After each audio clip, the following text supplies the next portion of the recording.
Welcome to Real Girl Talk.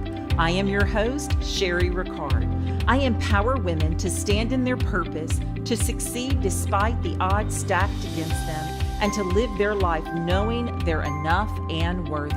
Join me each week for powerful messages and interviews that will inspire you to create the life that you want. Now let's go.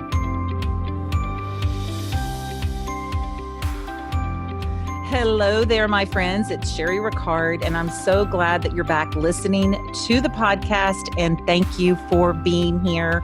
I have a special guest. I want you to welcome to the show manifesting expert, motivational speaker, and best-selling author of the book Hustle, Believe, Receive, which I absolutely loved, Sarah Centrella. She is amazing. And I actually got your book, Sarah, on audio because I'm an audio person more than I am reading. But your story really, really touched me. And we were talking about this before we started on the show here, because a lot of people know my story about how I lost my son. And so I know what it means to be in the middle of depression and devastation and not knowing what to do. And your story about your husband and where you were in your life really, really touched me. So saying that I'm excited about you being on this show is an understatement, because I'm really jumping up and down on the inside. You just can't see it.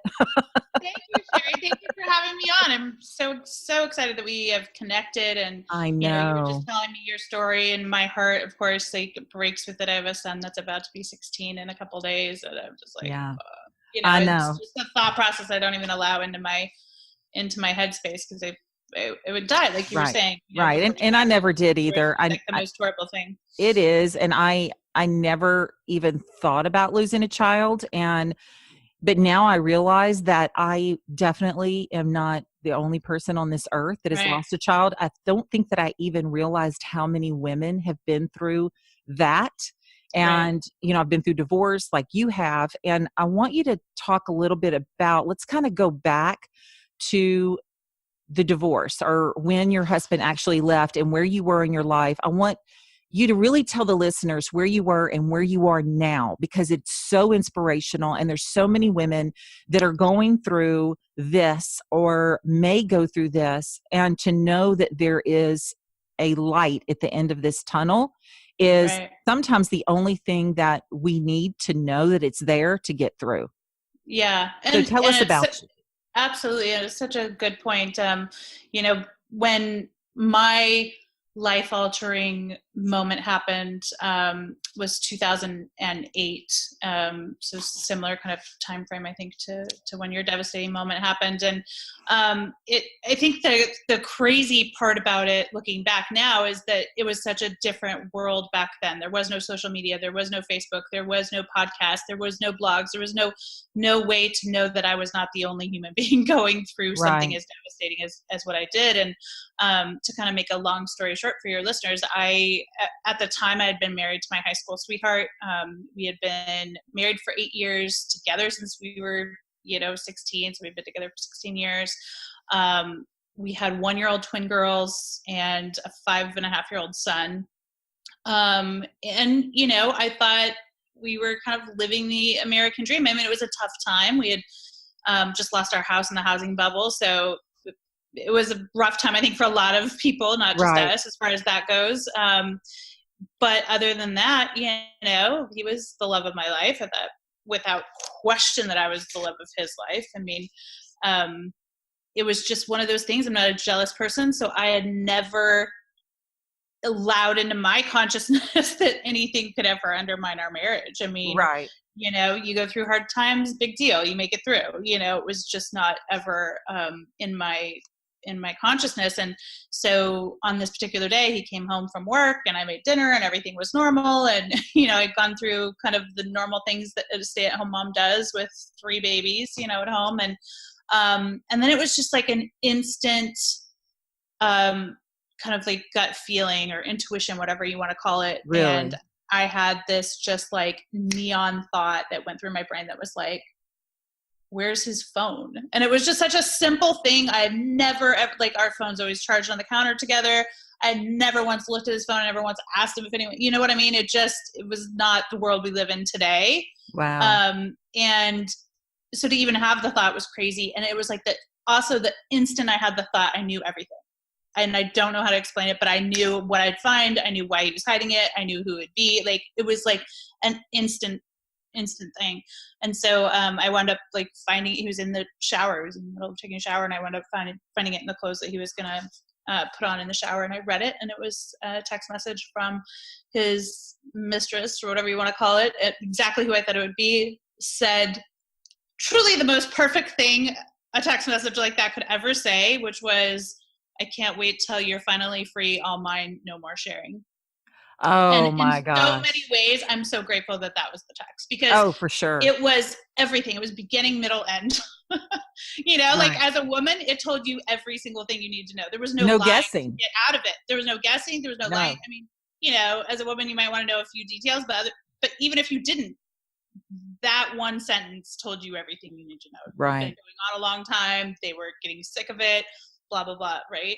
And so I literally went in and turned the shower off and said, get the F out of my house and don't ever come back. And he put his clothes on soaking wet, like shampoo in his hair, kissed our kids goodbye, threw the ring at me, and left. And that was the end of everything I had ever known.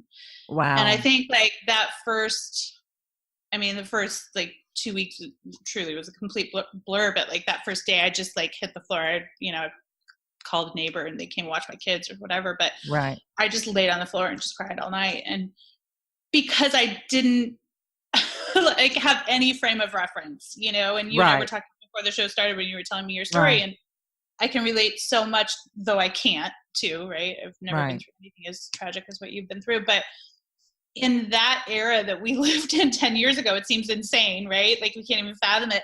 But back then, like, I had never even sent a text message. I didn't even know that he knew how to text, because these were the old, like, punch the number text. You know what I mean? So it was like, I didn't know anyone who was a single parent. I didn't know anyone who had even been divorced. All my friends were just starting to get married. And when you live in that world where literally the only people you know are like the 45 people you know. You know what I mean? Like, exactly.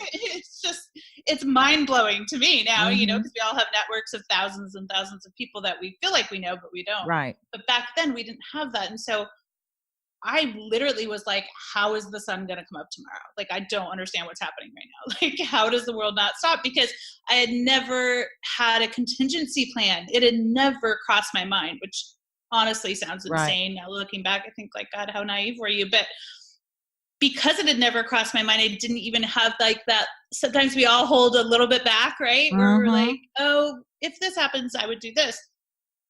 It had never crossed my mind. So I had no clue what I would do. And of course didn't know. And to make it all worse, I was in one of the most dire financial situations we had ever been in. So we had just foreclosed on the house, literally just filed bankruptcy because of all the twins' birth stuff and all that. And I didn't have $5 to my name.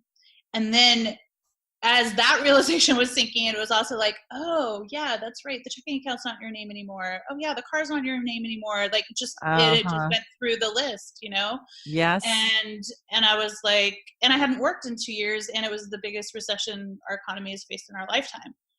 And I was like, okay, because everything I kept on coming up with, well, I could do this. Well, I could do, and I'm a problem solver. Right. So even in that moment where I'm laying on the floor going like, how does a person survive? Like, what am I supposed to do? I kept on coming up with all these ideas. Like, okay, I could do that. And every single one of them was like, there's no way that could happen. There's no way that could happen, And so I think, and I talk a lot about it now, the thing that got me through was as I was kind of going through that list and then just realizing how desperate I really was, like that none of those options were going to work. I just kept on going like, I can't do this. I can't do this. I can't do this. And that was literally the only thought I remember having. It was just like, like a rat race in my head. And then there's this quiet voice in all of us, and you can call it anything you want to call it, whatever, God, universe, whatever. But it was absolutely present in that like darkest moment of my entire life. That was just, and all it said was like, what if you can? It Right. wasn't like, here's how you do it. Like, I'm going to give you the plan. I'm going to solve everything for you. It was just like, every time I was like, I can't. It was like, what if you can? Like, what if? Like, what? And just every time it was like, and so that I think saved me, you know, just that tiny, tiny argument, that tiny thing inside of all of us that is there. It's just most of the time we choose to argue with it enough to silence it. Right. And because I had no alternative in that situation, I allowed it because it was the only thing. It was like the only shred of hope that I had. And so just allowing it, of course, like any thought, the more you allow it, the more it grows. Right. And it got me through the first week. And then it got me through, you know, figuring out how to solve my stuff. And just little bit by little bit, as I was starting to figure out how to rebuild my life and move and just all that kind of stuff. And so the more I would get overwhelmed in the daily horribleness of what my life was, the more that thought would be like, well, what if this wasn't your life? Or what, you know, and it started becoming more. And that eventually really turned into something that completely changed my life in really not much time at all. In the next, I would say like 3 months. So were you writing then? I was not. I had never written. I think like I had a very, very interesting childhood. And so my whole life, I kind of in the back of my head was like, I'm going to write a book and it'll be a memoir about my childhood. So like in the very back of my mind, I really always had that. So I was probably like 17, but I've never written, like aside from journaling. I'm a big journaler. So I had, you know, kept diaries my whole life. And I didn't start writing until about 7 or 9 months or so after this whole thing happened. And it was a coworker, when I finally got a job, the coworker was like, because I didn't tell anyone anything. Like no one knew I was a single parent. No one knew what I had gone through. Like I was in the corporate world, so I didn't say jack about anything. Right. Like I don't want any strikes against me. I just got this job. But him and I were together all day, every day, and we'd go on sales calls together. And I, you know, started telling him about my kids and a little bit, you know, and he was just like, oh my God, you have the most like insane stories. No one would ever believe this is your life, you know, because you're buttoned up on the outside. And he's like, just write them. He's like, why don't you start a blog? And blogs were just kind of kicking off then. And I was like, what the hell's a blog? Right. And so he sat down and literally like on our lunch break, set up my first blog and was like, here you go. Here's the login. Here's what you do. And it changed my life. Like, that's cool. You know what? Sometimes it does take it's amazing how somebody will walk into your life and just that one thing that he did, and he had no idea where it would go, and just wanted to do that for you and set it up. And so you started blogging. And so when did you start the vision boards? Because you are truly a manifesting expert. There is no doubt in my mind. So the crazy thing is the very first board I ever made was in 2007 while I was still pregnant with my twins, when The Secret came out, and Oprah kind of had a bunch of shows about it and whatever. Right. And I remember thinking like, that's all insane. Those people are crazy, but I'm bored today. So maybe I'll, you know, do a board together. Yeah. And so that was how I made my very first one. I remember I kind of like spent the whole day making it and was all proud of myself. And if you've ever made a board, when you're done, it's just like this amazing feeling. I know. I love my vision boards. You just feel so accomplished and excited and all this other stuff. So I was feeling that. And then, you know, my husband at the time came home and he was just like, what the hell is that? Like, we were literally packing the house because our house had been foreclosed. And he was like, are you serious right now? Like, you have pictures of New York and Italy, and like, are you insane? Like, why would you waste your time doing that? Like, why don't you figure out how to pay our bills type situation? And I just remember feeling like so ashamed. And so I put it in the closet, and that's where it stayed until I got my very first job. And by then I was like, I remember when we were moving into the little apartment, you know, after he left, I was like, I came across it and I'm like, do I throw this away? You know, because I literally got rid of everything we owned. Totally down. I was like, whatever, I'll just take it. And then when I got that job, I was like, no one's here to make fun of me. Like, this is crazy. I live my own life. I can do whatever I want now. And so I took it with me, and it just evolved. I mean, over the course of the next couple months at work, I was working out of like this closet with no windows, and so I just started filling the entire wall. I just started like printing off pictures of literally of a life I wanted, the life I wished I was living. And that's the difference, is a key to why my birds work so well, is they're not just a bunch of random material things you pull from, a magazine. It's looking at that wall, that was my future life. And the crazy thing is, it only took about 18 months from the time he left to the time it was my future life. Like, it became my life. That is so awesome. It just came to life. It was crazy. So tell me about some of the things that were on your vision board. I'm curious, that came to fruition, that you just, there was no way at that time that you would be able to do. Yeah. And I mean, looking back, even though I had this job, I mean, I was still on food stamps because the job was just enough to pay rent and daycare. That was it, so I was really struggling to just keep my family together, and to provide for stuff. So, but as I was, sitting there all day long looking at these pictures, I started creating this world in my mind where it was like, it was no longer a picture of a hammock on a beach. It was like, I was in that hammock, I was drinking a Mai Tai, my kids were building sandcastles in front of, it was this whole thing. And so rather than focusing on how bad and how scary my life was at the time, I would just mentally go off into these little mini movies that were associated with all the pictures that were on my wall.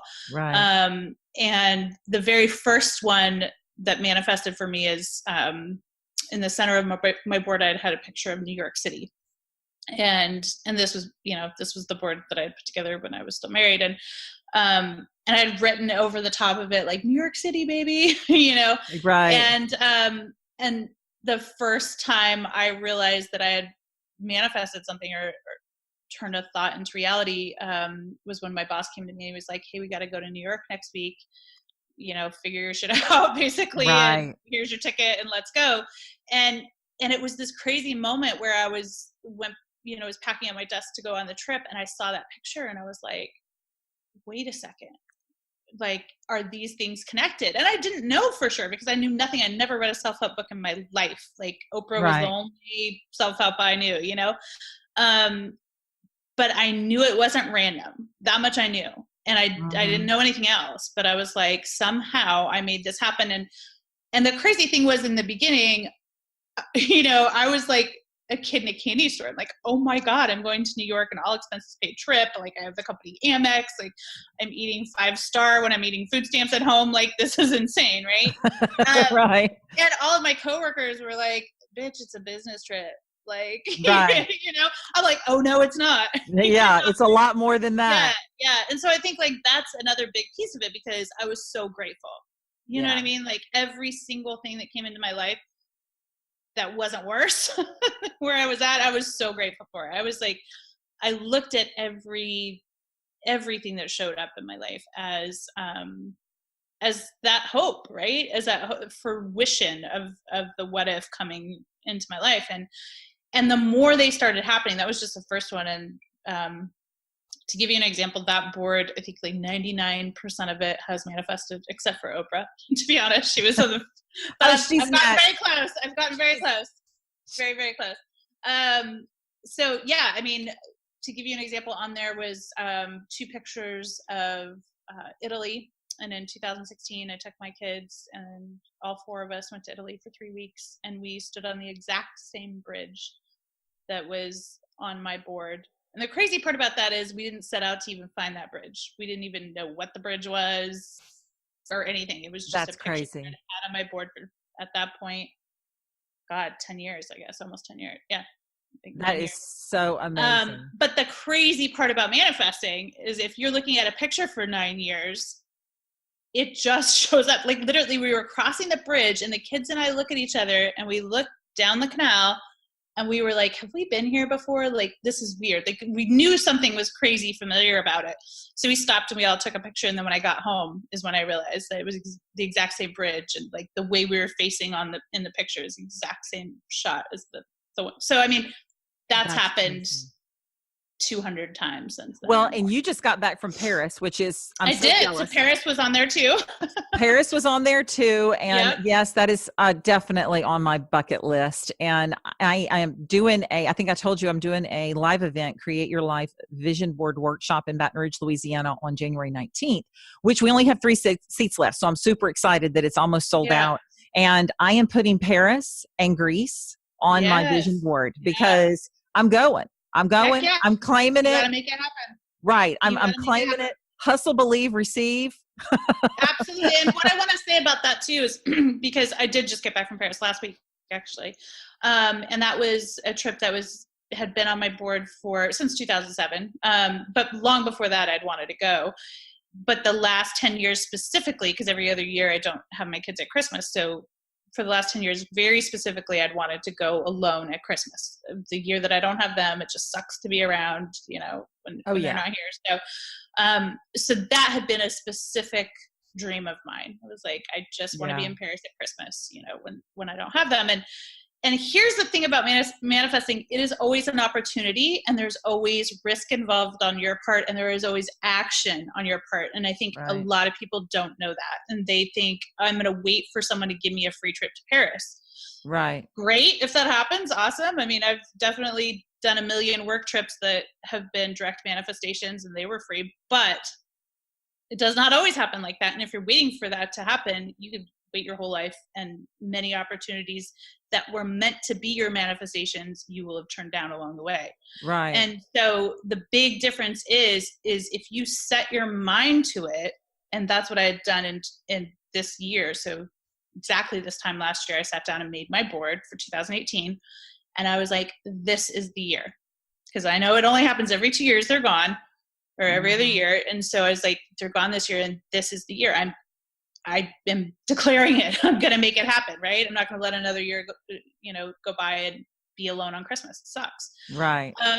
And so making that decision was huge, and just putting it out into the universe as this is happening.